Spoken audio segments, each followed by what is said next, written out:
Mom's sick, so I came instead. The morning sun filtered through the tall windows of Harrison and Associates, casting long shadows across the polished marble floor. Margaret Hayes, the receptionist who'd worked there for 30 years, looked up from her desk to see something unusual. A small girl, no more than 7 years old, stood in the doorway. She wore a carefully pressed blue dress, though it was slightly too big for her. Her dark hair was pulled back with a ribbon that looked like it had been tied with great care. In her small hands, she clutched a worn folder. "Good morning," Margaret said gently, setting down her coffee. "Are you lost, sweetheart?" The little girl straightened her shoulders. "No, ma'am. I'm here for my mom's job interview. She's sick, so I came instead." Margaret's heart caught in her throat. She'd seen many things in 3 decades, but never this. "What's your name, honey?" "Emma. Emma Caldwell. My mom is supposed to meet with Mr. Harrison at 9 o'clock. She glanced at the large clock on the wall, her eyes widening slightly. "I'm not late, am I?" It was 8:55. Margaret felt tears prick at her eyes, but she smiled warmly. "No, dear. You're right on time." She picked up the phone, her hand trembling slightly. "Let me call Mr. Harrison." In his corner office, 62-year-old Robert Harrison was reviewing quarterly reports. He'd built this company from nothing, worked 18-hour days for decades.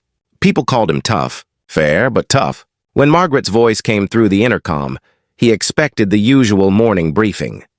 "Mr. Harrison, there's a young girl here named Emma Caldwell. She says her mother, Sarah Caldwell, had an interview scheduled with you. The child came instead because her mother is ill." Robert set down his papers. In all his years, he'd never heard anything quite like this. "Send her up, Margaret." A few moments later, there was a soft knock on his door. "Come in," he said. Emma entered, walking carefully, as if afraid to disturb anything. She approached his desk with determined steps, then held out the folder. "I'm Emma Caldwell. I'm 7. My mom couldn't come because she has the flu really bad, and she was crying this morning because she needed this job so much." The words tumbled out quickly, as if she'd practiced them. "So I brought her resume. I can answer questions if you want." Robert took the folder with gentle hands. He looked at the little girl standing before him, her chin raised bravely despite the nervousness in her eyes, and something in his chest tightened. He'd been Emma's age when his own mother had worked 3 jobs to keep them fed. "Please, sit down, Emma," he said softly, gesturing to the leather chair across from him. She climbed into it, her feet dangling well above the floor. Robert opened the folder. Sarah Caldwell's resume showed gaps in employment, a pattern he'd seen before in parents raising children alone. But it also showed dedication. Evening courses at community college, volunteer work, references that used words like reliable and compassionate. "Tell me about your mom," he said. Emma's face brightened. "She's the best mom in the whole world. She makes me breakfast even when she's tired, and she helps me with homework every night after she gets home from her second job. She reads to me before bed."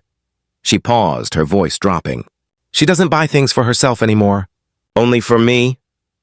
Robert had to look away for a moment toward the window overlooking the city. He remembered his mother's worn hands, her tired smile, the way she'd pretended not to be hungry so he could have seconds. "What does your mom do now?" he asked. "She cleans offices at night and works at a diner during the day. But the diner is closing next month and she's scared." Emma's voice wavered. "I heard her on the phone with Grandma last week. She was trying not to cry." Robert closed the folder carefully. "Emma, did your mom know you were coming here today?" She shook her head. She was sleeping. "The medicine makes her sleepy. I left her a note so she wouldn't worry. I took the bus by myself. I brought her resume from the desk and I just wanted to help." The courage of this small girl, traveling across town alone, walking into a corporate office, trying to save her mother from worry. Robert felt something shift in his heart, the way tectonic plates shift beneath the Earth's surface, subtle but profound. "You know what, Emma? I think you just might be the bravest person I've ever met." Emma's eyes widened. "Really? Really?"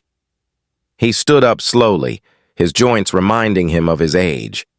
"I need to make a phone call. Would you like some hot chocolate while you wait? I bet Margaret knows how to make excellent hot chocolate." 20 minutes later, Robert had spoken with Sarah Caldwell. She'd been horrified, apologetic, nearly incoherent with worry about Emma traveling alone. But Robert had been gentle, reassuring, firm. When Emma left his office that morning, she carried a letter for her mother. In it, Robert had offered Sarah a position in his company with a salary that would let her quit both her other jobs. He'd also included information about the company's healthcare benefits, educational assistance program, and something else. A personal check to cover what he suspected were overdue bills. In the lobby, as Margaret helped Emma call her mother, Robert watched from the doorway. Margaret looked up, meeting his eyes, and they shared a smile. They were both thinking the same thing. Sometimes, the best business decisions have nothing to do with business at all.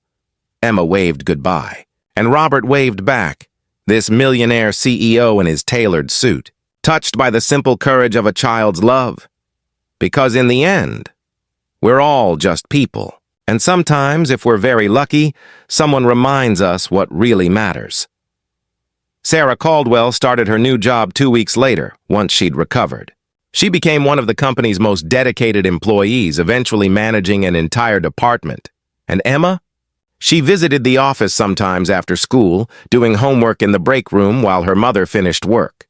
She always stopped by to say hello to Mr. Harrison, and he always had time to say hello back.